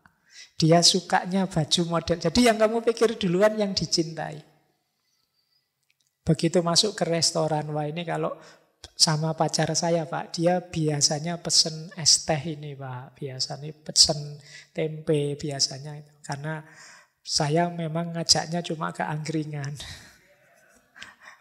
Adanya ya menunya cuma itu-itu. Tapi kan yang terkenang itu memang keinginan yang berhubungan dengan yang kamu cintai, bukan keinginanmu sendiri. Ini namanya menomorsatukan yang dicintai. Oke, jadi ini karakternya orang yang mencintai. Di antara syarat cinta pada Allah adalah tiadanya irodah di dalam jiwa dan tidak terrepotkan oleh dunia, akhirat atau makhluk yang lain. Satu-satunya orientasi hanya Allah saja. Bahkan para sufi itu misalnya dulu ketika kita mengkaji Robi'ah Al-Adawiyah, bahkan surga dan neraka pun tidak lagi menggoda mereka. Satu-satunya target hanya Allah saja. Kan Robi'ah Al-Adawiyah itu kan ada syairnya bahwa ya Allah, Engkau ciptakan neraka, berikan itu pada orang-orang yang memusuhimu. Engkau ciptakan surga, berikan itu pada orang-orang yang mematuhimu. Kalau aku Tidak usah engkau beri apa-apa, tidak apa-apa. Asal engkau izinkan aku dekat selalu denganmu. Itu Rabi'ah al-Adawiyah. Jadi bukan neraka, bukan surga tujuanku, tapi engkau ya Allah. Itu kan hidup ini sepenuhnya lillahi ta'ala. Hanya untuk Allah saja. Nah ini gaya seorang pecinta. Yang dinomorsatukan yang dia cintai saja. Nah, diilustrasikan oleh Syekh Abdul Qadir Jailani di salah satu bagian kitab Fathur Rabbani itu beliau mengutip kisahnya Laila Majnun. Jadi kalimat lengkapnya begini, wahai orang yang mencintai Allah, cintamu tidak sempurna sampai engkau bersungguh-sungguh menjadikannya sebagai kewajiban. Segala yang engkau lakukan adalah sepenuh perhatian. Jadi sepenuhnya untuk Allah saja. Bahkan kayak kewajiban. Mungkin teman-teman tanya, Pak dalilnya mana Pak? Wajib mencintai Allah. Itu misalnya kalian tanya begitu. Kata Syekh Abdul Qadir Jailani, pokoknya ayo kita jadikan mencintai Allah itu sebagai kewajiban. Biar ada dorongan. Meskipun cinta itu, kewajiban itu levelnya di bawah cinta. Tapi menuju ke sana, ayo kita agak menekan diri kita untuk sampai ke sana. Jadikan dirimu seperti orang yang gila kepada Laila. Nah ini analoginya kayak yang kita kaji dulu, cerita Laila Majnun. Qais Ibnu Mulawah yang dia kekasihnya Laila. Ini kan banyak orang menganggapnya gila. Ketika cintanya sudah tidak tertahan lagi, ia menjauh dari keramaian manusia, lalu merantau ke padang belantara, tempat-tempat binatang buas. Banyak orang bertanya, lu Qais itu lu jatuh cintanya pada Laila, kok malah keleleran, apa bahasa Jawa nih, mengembara kemana-mana, ke padang-padang pasir, ke hutan belantara. Mbok yo muter saja di desanya Laila. Ini sebenarnya analogi, saya sering bilang ini kisah ini analogi cinta ilahiyah, cinta kepada Tuhan. Jadi kalau kita cinta pada Allah, ada satu hal yang harus kita jalankan, namanya uzlah. Menyendiri untuk bersama Allah. Makanya Qais itu ke padang-padang pasir, ke hutan-hutan, dalam rangka berdua saja dengan yang dicintai. Ini sebenarnya simbolisme dari uzlah. Ia menjauh dari keramaian manusia, mengasingkan diri, menjauh dari pujian atau celaan manusia. Padahal pembicaraan manusia tentang Qais itu selalu berisi olok-olokan saja. Dia ini selalu diketawain orang, dianggap orang gila. Tapi kata Syekh Abdul Qadir Jailani, ia rela dan mereka benci. Dia ridho, tapi banyak orang yang membenci dia dengan cintanya. Nah, satu ketika ada yang bertanya kepada Qais ini, siapa kamu? Dia menjawab, Laila. Dari mana asalmu? Dari Laila. Kemana tujuanmu? Laila. Oh, ini menarik ya. Coba kalian ganti kata Laila itu dengan Allah. Oh, itu nanti klop dengan beberapa pandangan para filosof. Hakikat diri kita, kalau yang paling dalam itu kan wa nafakha fihi min ruhi, ada unsur ilahiyah. Maka aku yang sejati itu Laila. Yang ini ketika diucapkan oleh beberapa sufi secara vulgar, oleh orang yang tidak paham dianggap sesat. Dari mana asalmu Laila? Asal kita kan dari Allah, dan kamu mau kemana Laila? Kembali pada Allah. Inna lillahi wa inna ilaihi roji'un. Jadi Qais ini diajak ngobrol apapun tidak nyambung. Dia nyambung kalau diajak ngobrol semacam ini. Kata Syekh Abdul Qadir Jailani, dengan demikian telah nyata bahwa Qais ini buta selain pada Laila. Dia tuli dari pembicaraan selain suaranya Laila. Jadi kalau tidak ada hubungannya dengan Laila, dia enggan. Orang yang mencintai Allah juga begitu. Kalau tidak ada hubungannya dengan Allah, dia menghindar. Nah, ini syaratnya tadi ya. Terus, sifat pecinta yang lain adalah tidak mendua. Jadi, berarti tidak selingkuh. Allah paling tidak suka diselingkuhi, diduakan. Nah, ini bisa dipakai dalil ya. Kalau yang tidak mau selingkuh. Kayak sinetron kemarin lah, layang-layang. Ya. Nah, kalau ada yang tanya dalilnya apa, ada Al-Qur'annya. Karena Allah itu tidak menjadikan dua hal di satu hati. Kata Syekh Abdul Qadir Jailani, anak-anakku, muridku, kalau engkau cinta pada Allah, jangan kamu satukan dengan mencintai yang lain. Kenapa? Karena Allah tidak menjadikan seseorang mempunyai dua hati di satu dada. Jadi, kata Syekh, dunia dan akhirat sulit kalau digabung jadi satu. Kalau tujuannya dunia dengan kendaraan akhirat bisa. Itu kan yang di hati kita tetap akhiratnya, tetap Allahnya. Tinggalkan segala yang fana sehingga kita ketemu yang sejati, yang tidak fana. Di Fathur Rabbani bahkan ada ilustrasi. Nabi Adam ketika dulu di surga, dia salah orientasi cintanya. Dia begitu mencintai surga dengan taman-taman dan keindahannya yang membuat dia berjarak dari Allah. Bahkan pesannya Allah untuk jangan dekat-dekat di satu pohon pun dilanggar. Jadi kesenangan surga membuat dia, ini kalau di Fathur Rabbani, terpisah dari Allah. Dia memisah antara Allah dan surga. Akhirnya apa? Merasakan kepahitan, diusir dari surga, diuji memakan buah terlarang. Akhirnya terpisah dengan Ibu Hawa dalam waktu yang tidak pendek. Sekitar 3.000 tahun. Dia di Sarandib dan Ibu Hawa di Jeddah.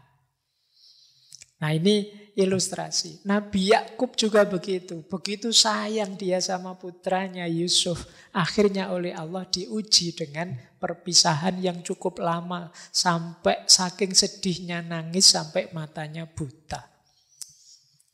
Jadi maka para pecinta jangan mendua. Bukan berarti saya nggak mencintai Hawa di Adam, atau berarti nggak mencintai Yusuf di Nabi Yakub. Enggak, cintailah, tapi jadikan itu jalan untuk menomorsatukan Allah. Di hati kita tetap harus Allah saja.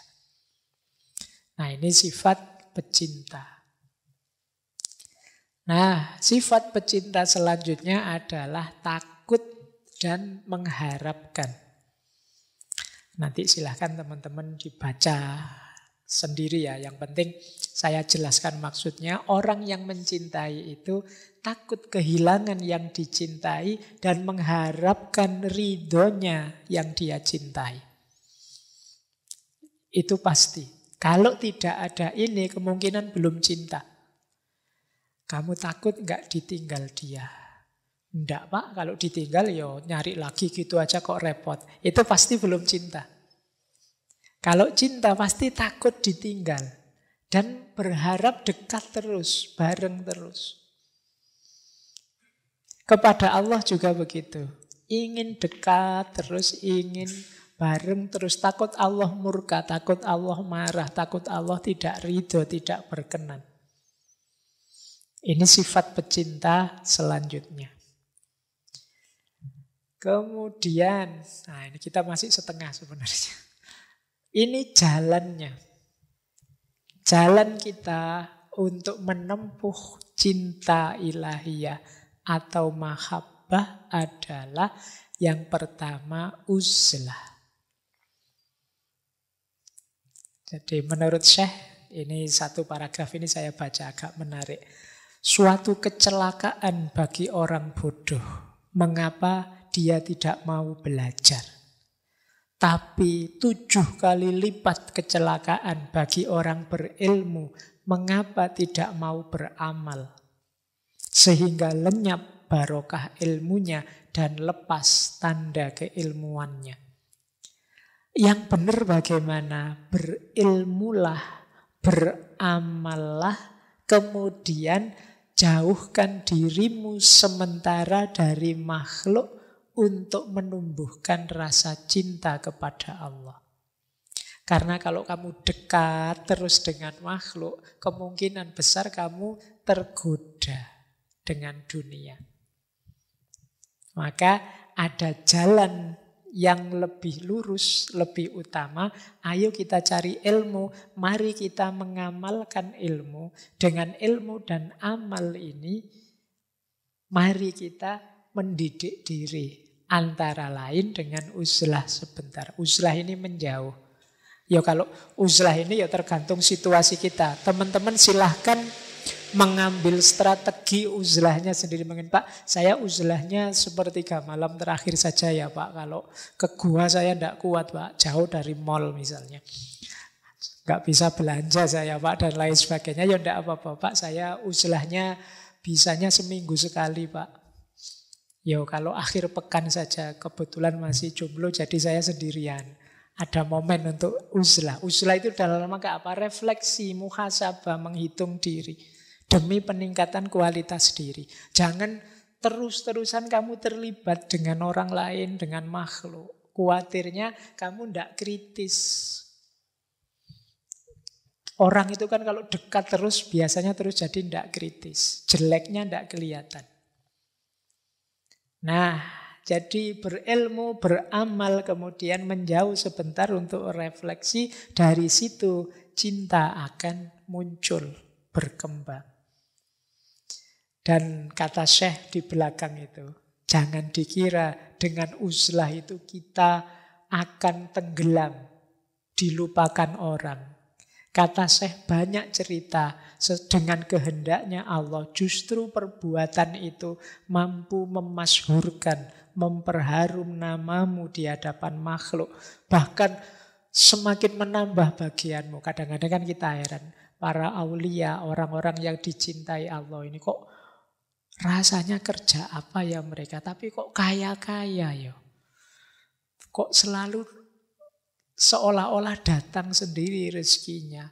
Mereka masyhur, terkenal, banyak orang ngerti tanpa harus bikin akun Instagram, YouTube, dan lain-lain. Mengapa? Ridho Allah, perkenan Allah, dengan kehendaknya Allah. Kalau Allah menganggap bahwa kemasyhuranmu bermanfaat bagi umat, insya Allah akan ditakdir masyhur, harum nama demi kemanfaatan makhluk. Kalian tidak usah sibuk mikir itu. Sibukmu adalah memperbaiki diri, mencintai Allah setulus mungkin. Jadi rumus pertama uzlah. Rumus kedua ridho. Apapun ketetapannya. Orang yang dicintai Allah tentu rela atas ketentuannya, tidak memerlukan pertolongan dari selain Dia. Baginya kepahitan seorang fakir adalah kenikmatan. Ridho kepadanya dan merasa nikmat jika bersamanya. Letak kaya itu di pikiran. Nikmat jika sedang merasakan sakit, jinak jika berada dalam ketakutan. Alangkah beruntung wahai orang yang sabar, wahai orang yang rela, wahai orang yang memadamkan hawa nafsunya. Saya lanjutkan. Pecinta Allah adalah tamu di sisinya.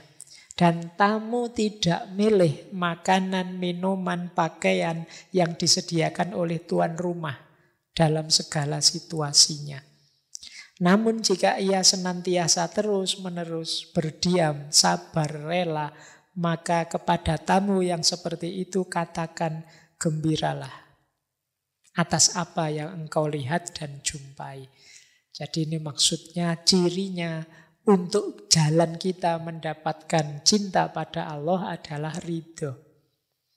Kita ini ibarat tamunya Allah. Kita ini sahabat yang sedang bertamu kepada Allah. Makanya kita dekat dengan Allah. Tamu yang baik itu ndak milih, ndak pesen makan minum, milih makanan. Kan kita kalau bertamu kan ndak pesen. Wah, saya bertamu siang-siang nih haus, saya minta es teh 2, es teh, kan enggak begitu. Terserah saja tuan rumah ngasih apa, aku ridho, aku rela. Ini menunjukkan kita sayang pada yang kita tamui, yang kita dekati. Dan percayalah yang kita tamui itu, kalau dia sayang pada kita, karena ini Allah pasti sangat sayang pada kita, yang diberikan pasti yang versi terbaik untuk kita. Meskipun karena keterbatasan-keterbatasan kita, mungkin kita sering kurang bisa membaca versi terbaik ini. Kadang-kadang kita membacanya dianggapnya itu siksaan, dianggapnya itu ujian berat, padahal mungkin manfaatnya banyak. Kayak kita bertamu terus disuguhi jamu misalnya, itu kan bagi kita, wah, orang bertamu kok disuguhi jamu, ya ini dianggap kita orang sakit, apa pahit loh, itu ndak enak diminumnya. Kita ndak sadar bahwa disuguhi jamu itu nanti selesai bertamu kita akan segar luar biasa. Daripada kita disuguhi teh yang sangat manis, yang nanti begitu pulang nanti gula darahnya naik misalnya, dan lain sebagainya, ilustrasinya. Maka ridhoi saja, relakan saja apapun pemberian Allah. Nah, jalan mahabbah yang lain adalah ibadah. Jangan lupa Syekh Abdul Qadir Jailani itu selain sufi juga faqih. Jadi beliau madhab Hambali. Bahkan ada yang bilang beliau ini pernah jadi mufti di Mesir.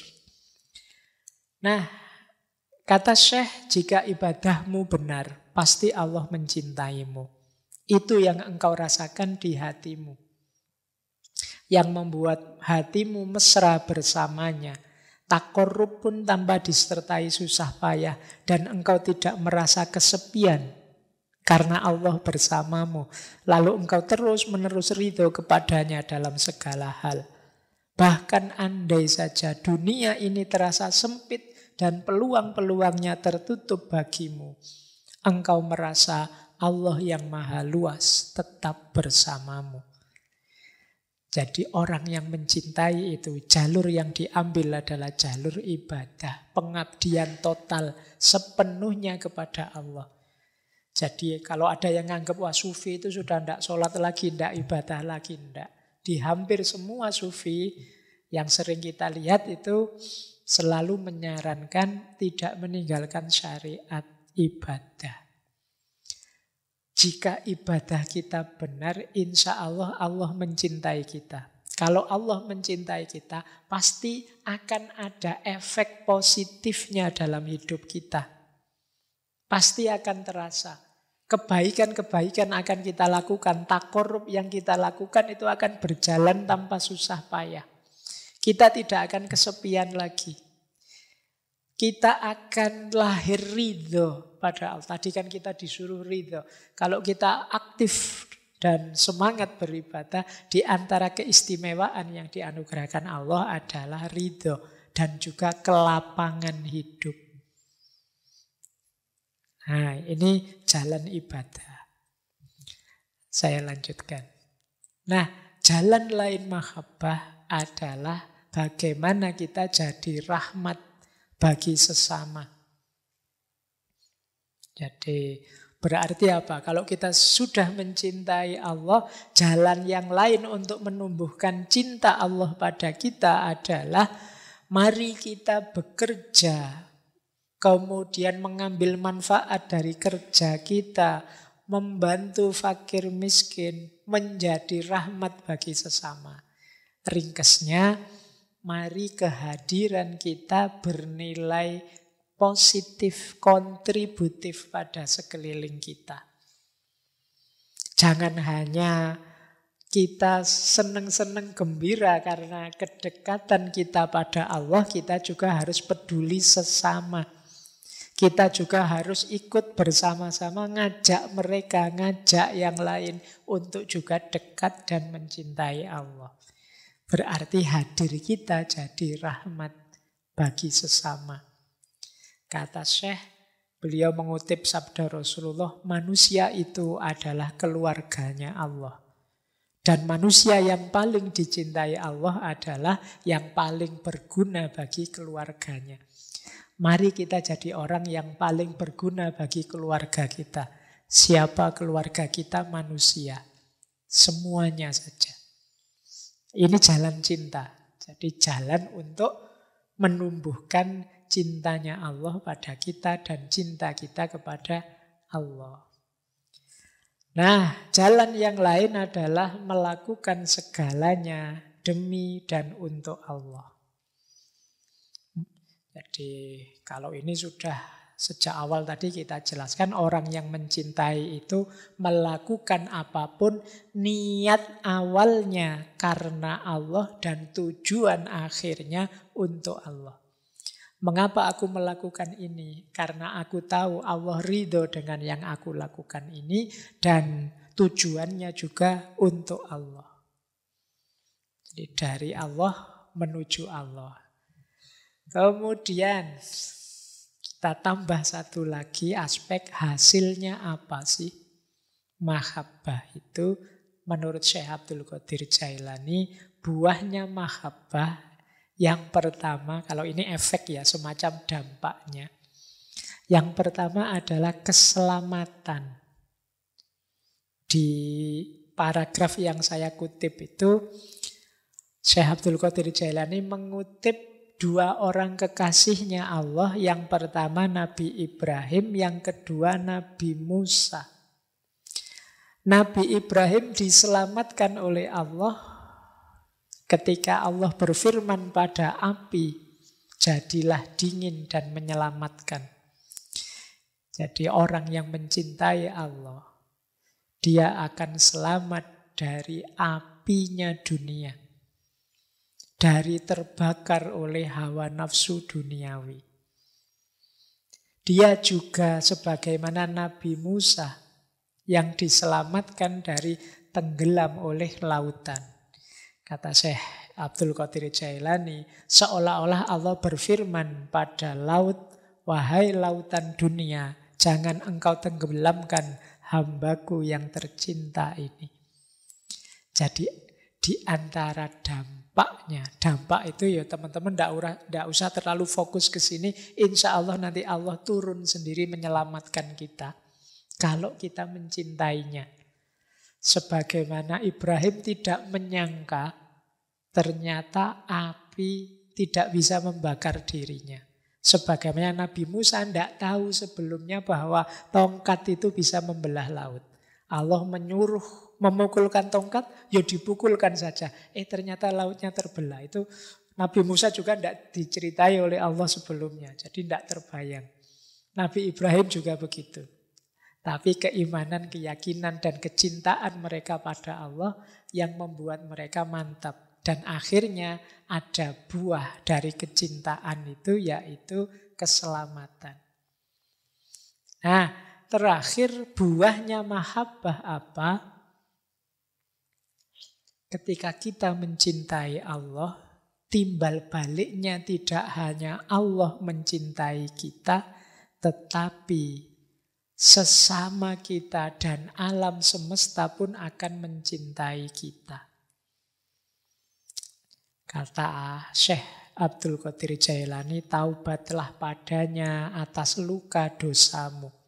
Mendekatlah padanya dengan menjalankan kewajiban dan menjauhi larangannya. Tinggalkan dosa-dosa lahir dan batin. Berbuat baiklah yang nyata, karena itulah yang bisa mengantarmu ke pintunya, mendekat padanya, lalu dia mencintaimu, dan cinta itu membuatmu bisa cinta pada sesama. Rasa cinta padanya akan membuahkan cinta pada sesama makhluk. Dan pada gilirannya, bila Allah dan semua malaikatnya mencintaimu, semua makhluk pun mencintaimu. Jadi ketika kita mencintai Allah, Allah mencintai kita. Semua makhluknya pun pada gilirannya akan mencintai kita. Meskipun nanti di kalimat terakhir Syekh Abdul Qadir Jailani menyebut kecuali orang-orang yang kufur, yang ingkar, dan orang-orang yang munafik, yang palsu. Karena orang-orang ini ada pada gelombang yang berbeda. Mereka tidak ada di frekuensi kita, tidak selaras. Jadi energinya tidak selaras, tidak sama. Makanya dia sulit. Mungkin orang-orang yang palsu, yang munafik tadi justru benci melihat kita dalam cinta. Nah, terakhir, waktunya sudah jam 10 nanti. Ada satu bagian yang saya senang dari Syekh Abdul Qadir Jailani tentang cinta ini. Saya baca lengkap untuk menutup sesi kita malam hari ini. Ini peringatan pada anak-anak muda. Wahai anak-anak muda, kan yang malam hari ini yang hadir insya Allah muda semua, kecuali yang tidak. Yang tidak termasuk saya. Wahai anak-anak muda, waspadalah. Jangan sampai Allah melihat di hatimu ada selain dirinya. Nah, jangan sampai ada bibit-bibit cinta selain dirinya. Ya paling tidak malulah. Waspadalah, jangan sampai Allah melihat di dalam hatimu ada rasa takut kepada selain dirinya. Ada harapan kepada selain dia. Dan ada kecintaan kepada selain dia. Hendaklah engkau berusaha membersihkan kalbumu dari selain dirinya.